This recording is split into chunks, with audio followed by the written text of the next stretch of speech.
नमस्ते दोस्तों, स्वागत है आपका एक बार फिर नब्ज़ा हॉरर स्टोरी में। आज मैं आपको एक ऐसी कहानी सुनाने जा रहा हूँ जो आपके दिल को दहला देगी। ये कहानी है एक साधारण इंसान की, जिसकी ज़िंदगी में एक रात ने ऐसा मोड़ ला दिया कि वो आज तक उस साए से बाहर नहीं निकल पाया। तो अपनी सांसें थाम लीजिए और तैयार हो जाइए, क्योंकि ये कहानी आपको अंत तक बांधे रखेगी। ये बात है पिछले साल की नवंबर की एक शरद की रात। जगह थी उत्तर भारत का एक छोटा सा कस्बा सिवानी। सिवानी कोई बड़ी मशहूर जगह नहीं थी। यहाँ की गलियाँ संकरी थी, मकान ज़्यादातर कच्चे पक्के और लोग अपनी रोजी रोटी के लिए खेतों में मेहनत करते थे। कस्बे के बाहर एक पुराना रास्ता था जो घने जंगल से होकर गुजरता था। लोग उसे काला रास्ता कहते थे। नाम सुनकर ही अंदाज़ा लग जाता था इस रास्ते में कुछ तो गड़बड़ है। गाँव वाले कहते थे कि वहाँ रात में अजीब अजीब सी आवाज़ें आती हैं। कोई कहता था कि वहाँ भूतों का डेरा है, तो कोई कहता था कि जो उस रास्ते से रात में गुजरता है वो कभी वापस नहीं आता। लेकिन ये सब बातें सुनने में बच्चों की कहानियों जैसी लगती थी। इस कहानी का हीरो है अजय। अजय 28 साल का एक साधारण सा लड़का था।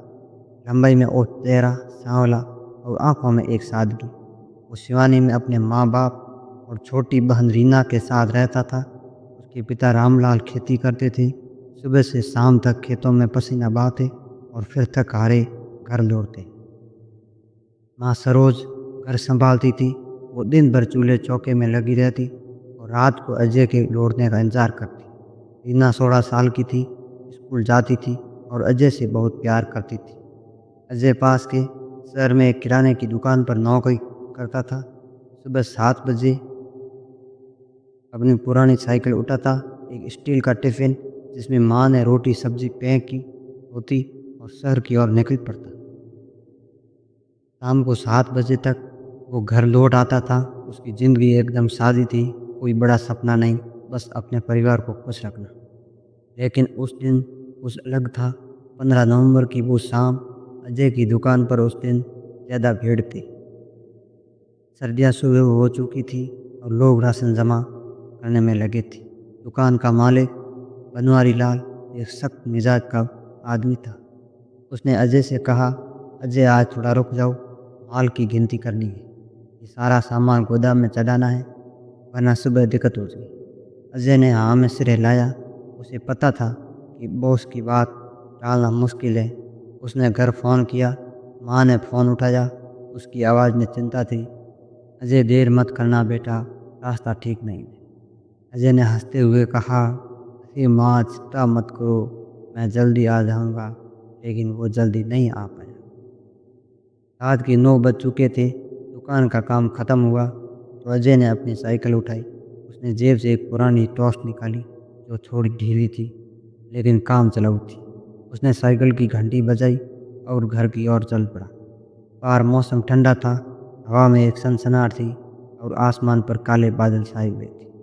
चाँद कहीं दिख नहीं रहा था। अजय ने अपनी जैकेट की जिप ऊपर की और साइकिल चलाने लगा। शहर से सिवानी का रास्ता करीब 10 किलोमीटर का था और उसमें से 2 किलोमीटर का वो काला रास्ता। अजय को उस रास्ते से गुजरते हुए कभी डर नहीं लगा था। वो सोचता था, लोग बेकार में डरते हैं, भूत भूत कुछ नहीं होता। लेकिन उस रात कुछ अजीब था। जैसे ही वो काले रास्ते पर पहुंचा, हवा तेज़ हो गई। पेड़ों की पत्तियां जोर जोर से हिल रही थी और उनकी आवाज़ ऐसी थी जैसे कोई फुसफुसा रहा हो। अजय ने साइकिल की रफ्तार बढ़ाई। उसकी साइकिल की चैन थोड़ी ढीली थी और हर बार पैडल मारने पर खट खट की आवाज़ करती थी। जंगल का सन्नाटा और उसकी साइकिल की आवाज़ मिलकर एक अजीब सा माहौल बना रहे थे। तभी उसे लगा कि कोई उसका पीछा कर रहा है। उसने पीछे मुड़कर देखा, लेकिन अंधेरे में कुछ नहीं दिखा, सिर्फ पेड़ों की छाएं जो हवा के साथ हिल रही थी। उसने सोचा, शायद थकान की वजह से दिमाग में अजीब अजीब ख्याल आ रहे हैं। वो आगे बढ़ा, लेकिन फिर उसे एक आवाज़ सुनाई दी, खट खट, जैसे कोई पत्तियों की खुजल रहा हो। अजय का दिल तो जोर से धड़कने लगा। उसने टॉर्च निकाली और पीछे की तरफ रोशनी डाली। रोशनी में कुछ झाड़ियाँ हिलती दिखी, लेकिन कोई नहीं था। उसने खुद को समझाया कोई जानवर होगा, जंगल में तो ये आम बात है। उसने टॉर्च बंद की और साइकिल चलाने लगा, लेकिन वो आवाज़ फिर से आई, खट खट खट। इस बार थोड़ी तेज। अजय ने साइकिल रोकी। उसका माथा पसीने से भीग गया था, हालांकि हवा ठंडी थी। उसने फिर से टॉर्च जलाई और आसपास देखा। कुछ नहीं, सिर्फ सन्नाटा। तभी टॉर्च की रोशनी में कुछ चमका। उसने गौर से देखा। वो एक जोड़ी आंखें थी, बड़ी बड़ी चमकती हुई आंखें। अजय ने सोचा हिरण होगा। उसने टॉर्च को वहीं रोके रखा, लेकिन आंखें हिली नहीं। वो बस उसे घूरती रही। अजय का हाथ कांपने लगा। उसने चिल्लाया, कौन है वहाँ? उसकी आवाज़ जंगल में गूंज गई, लेकिन जवाब में सिर्फ सन्नाटा था। फिर अचानक वो आंखें गायब हो गई। अजय ने राहत की सांस ली। उसने साइकिल फिर से शुरू की, लेकिन अब उसका मन बेचैन था। उसे बार बार लग रहा था कि कोई उसके साथ चल रहा है। वो पेड़ों की छाया में उस हलचल देख रहा था, लेकिन जब टॉर्च की रोशनी डालता तो कुछ नहीं मिलता। उसकी सांसें तेज हो रही थी। ठंड की वजह से उसका पसीना सूख रहा था और कमीज उसकी पीठ से चिपक गई थी। तभी उसे एक और आवाज़ सुनाई दी। इस बार कोई फुसफुसाहट थी। अजय! उसने चौंक कर ब्रेक मारी।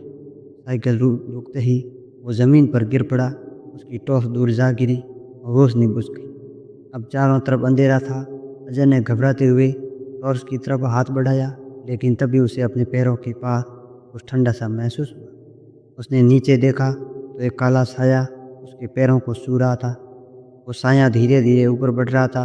अजय की चीख निकल गई, लेकिन उसकी आवाज़ गले में ही अटक गई। उसने पूरी ताकत लगाकर खुद को पीछे खींचा और टॉर्च उठाई। जब उसने रोशनी जलाई तो वो साया गायब हो चुका था, लेकिन उसकी जगह कुछ और था। ज़मीन पर गीले निशान थे, जैसे किसी ने वहाँ पानी टपकाया हो। अजय का दिमाग सुन्न हो गया। उसने सोचा, ये क्या था? यहाँ पानी कहाँ से आया?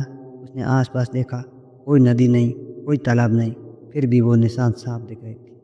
उसने जल्दी से साइकिल उठाई और भागने की कोशिश की, लेकिन तभी उसे फिर से वही फुसफुसाहट सुनाई दी। अजय रुक जा। इस बार आवाज़ इतनी साफ थी कि वो समझ गया कि ये कोई वाहन नहीं। उसने पीछे मुड़कर देखा और जो देखा उसके होश उड़ गई। वहाँ एक काला साया खड़ा था। उसका चेहरा नहीं दिख रहा था, लेकिन उसकी आंखें लाल थी और वो उसे घूर रहा था। अजय ने अपनी सारी हिम्मत जुटाई और चिल्लाया, कौन हो तुम? लेकिन जवाब में सिर्फ एक ठंडी हंसी आई। वो हंसी ऐसी थी कि अजय का खून जम गया।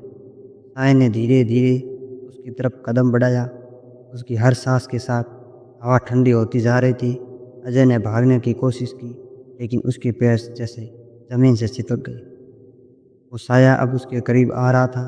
उसकी लाल आंखें और तेज चमक रही थी। अजय ने अपनी आंखें बंद कर ली। उसने सोचा, बस अब खत्म। लेकिन तभी दूर से एक आवाज़ आई, अजय! ये उसकी माँ की आवाज़ थी। अजय ने आंखें खोली। साया गायब हो चुका था। उसने आसपास देखा। कुछ नहीं, सिर्फ जंगल का सन्नाटा। लेकिन उसकी माँ की आवाज़ फिर से आई, अजय घर आ जा। अजय को समझ नहीं आया कि ये क्या हो रहा है। उसकी माँ तो घर पर थी, फिर ये आवाज़ क्या यहाँ से कैसे? उसने साइकिल उठाई और पूरी ताकत से पेडल मारने लगा। उसका दिल ज़ोर ज़ोर से धड़क रहा था। उसे बस घर पहुंचना था। रास्ते में उसे बार बार वो फुसफुसाहट सुनाई दे रही थी, अजय मत जाओ। लेकिन वो रुका नहीं। आखिरकार वो जंगल से बाहर निकला। सिवाने की बस्ती दिखने लगी। उसने राहत की सांस ली। घर पहुंचते ही उसने दरवाज़ा खटखटाया। माँ ने दरवाज़ा खोला। उसकी आंखें लाल थी, जैसे वो रो रही हो। उसने अजय को गले लगाया और कहा, कहाँ था तुम? मुझे बहुत डर लग रहा था। अजय ने कुछ नहीं कहा। वो बस अंदर गया, पानी पिया और बिस्तर पर लेट गया। उस रात वो सो नहीं पाया। बार बार वो लाल आंखें और ठंडी हंसी उसके दिमाग में गूंज रही थी। अगले दिन अजय ने दुकान पर जाने से मना कर दिया। उसने बॉस को फ़ोन किया और कहा, मुझे छुट्टी चाहिए। बॉस ने गुस्से में कुछ कहा, लेकिन अजय ने फ़ोन काट दिया। वो घर पर ही रहा। उसने किसी को उस रात की बात नहीं बताई। उसे डर था कि लोग उसे पागल समझेंगे, लेकिन उसकी माँ को शक हुआ था। उसने अजय से पूछा, बेटा क्या हुआ था रात को? तो इतना डरा हुआ क्यों था? अजय ने कहा, कुछ नहीं माँ, बस थक गया। दिन बीतते गए। अजय धीरे धीरे सामान्य होने की कोशिश कर रहा था। लेकिन हर रात उसे एक ही सपना आता था, वो काला साया, वो लाल आँखें और वो फुसफुसाहट। अजय मैं आऊँगा, वो सपने में डर कर जाग जाता और उसका पूरा शरीर पसीने से भीग जाता। उसने सोचा कि शायद ये सब उसके दिमाग का वहम है, लेकिन फिर एक रात कुछ ऐसा हुआ कि उसका यह भ्रम टूट गया। वो रात 25 नवंबर की थी। अजय अपने कमरे में सो रहा था। रात के करीब 2 बजे थे। बाहर हवा तेज चल रही थी और खिड़की की कुंडी बार-बार खटखटा रही थी। अजय की नींद खुल गई। उसने खिड़की बंद करने के लिए उठने की सोची, लेकिन तभी उसे अपने कमरे में कुछ ठंडा-सा महसूस हुआ।